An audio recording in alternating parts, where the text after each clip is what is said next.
Another Minnesota Vikings one-score game as the Vikings beat the Chicago Bears yesterday 17-9 in probably one of the worst NFL games I have ever seen. But we have studs and duds from the game yesterday. I got 3 studs and 3 duds from the Minnesota Vikings. But the number one overall dud or loser from last night is every single NFL fan, even Bears and Vikings fans. Because first off, for all the NFL fans, besides Bears and Vikings, that were tuning in to hopefully seeing a Monday night football game, maybe between a rivalry, I am sorry. That was awful. One of the worst games I probably watched the entire season. It was just embarrassing. And even if you are a Vikings and Bears fans, that probably drove you nuts, whatever fan you are. If you're a Vikings fan, Bears fan, that game was probably driving you crazy. Anyways, we got 3 studs, 3 duds, multiple videos coming out today. Anyways, game review right now. Studs and duds. Let's get it. All right, my first stud is Brian O'Neill. Brian O'Neill was, again, he was good yesterday. The rest of the offensive line was pretty bad, and we'll get there when we're talking about the duds. But Brian O'Neill, again, another solid performance from him. I think he's got only let up 1 pressure on the entire year, still 0 sacks allowed. He's a right tackle, probably the right tackle, or he is the right tackle of the future for the Vikings. Top 3-ish right tackle in the NFL. Again, he's been doing this all year. He is the one guy on the offensive line, because especially Darisaw, he got beat a couple times yesterday.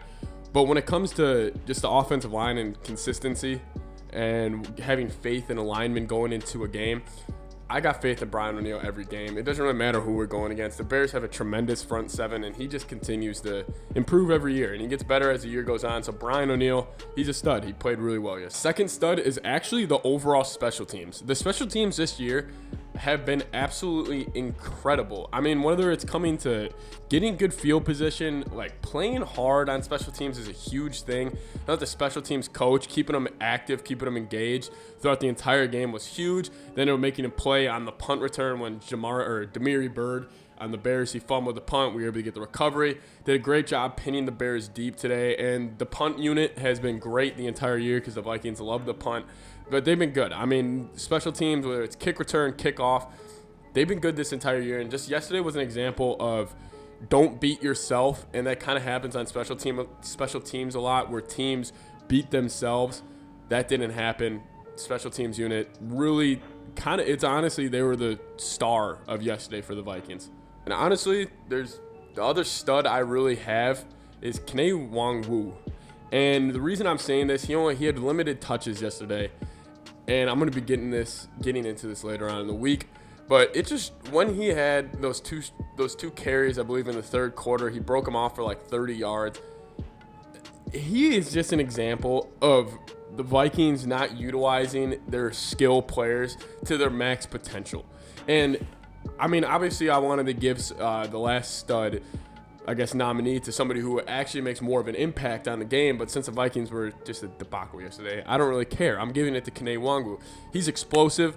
When he gets the ball, it's positive yards. I just feel like every time he touches the ball, something positive is about to happen. And for somebody who started on special teams, now he's working his way into the rotation. I mean, if you're looking at just my eye test at our 3 running backs, he's the fastest. He makes the best cuts. I think he reads the holes the best. I mean, and I know I don't see everything from a running back's perspective, but Dalvin hasn't looked the same. Madison's looked awful this year.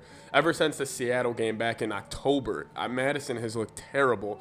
I think Nwangwu, he's our second-string running back. He showed up again yesterday. Anytime you get him the ball, he makes plays. Another good kickoff return yesterday. I don't get why teams continuously kick to him, but those are my 3 studs. Now let's get into the duds, because this is the exciting part. All right, number 1 dud is Mason Cole.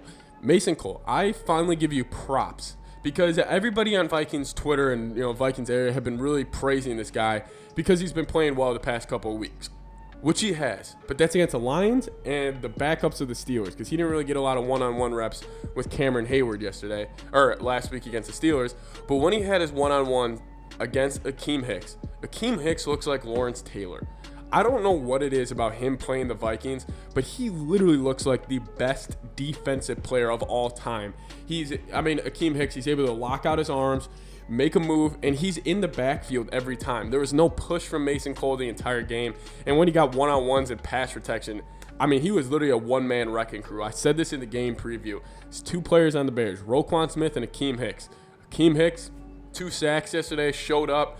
Tons of TFLs, it felt like, destroying the run game. Mason Cole got obliterated. And my second dud, first time ever, I guess, on my dud list, even though this is the first week we're doing this, is Eric Kendricks. I thought Eric Kendricks, normally every game I'm watching him, I'm like, God, that's an example of how to play linebacker in the NFL. Every time I'm watching him, I'm like, that's just perfect technique, never over pursuing, staying true to himself, because that's a lot about being a linebacker. Yesterday he was over pursuing running holes. He was tackling at the ankles. Like, I remember this one play in Darnell Mooney. He just kind of went for his ankles, and Darnell kind of shook him off. Kendricks had one of his worst games of his career yesterday. He's been struggling lately, which is a weird thing.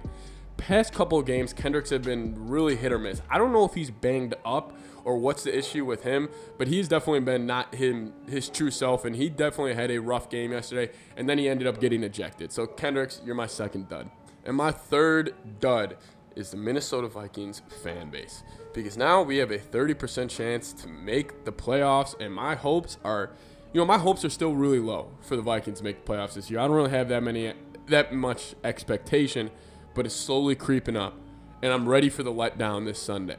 So the biggest dud of yesterday, besides all NFL fans, specifically Vikings fans, because we're still holding on to that glimmer of hope, and Aaron Donald is going to come in next week and toss Mason Cole and Garrett Bradbury all over the town. But realistically, my third dud would have been Kirk Cousins. Kirk, this is the fourth straight game in a row where he has been bad. He's getting the yips again. I don't know if when the weather gets colder, he looks smaller, he plays smaller, but Kirk, he's got to get it going. I got videos coming out all this week on Kirk Cousins video coming out later today, offensive coordinator video coming out tomorrow. Offense coordinator video coming out today with a film breakdown. Look out for that. Rest of the videos the whole week. Skol Vikes. Ugly win yesterday, but a win is a win. See you guys next time.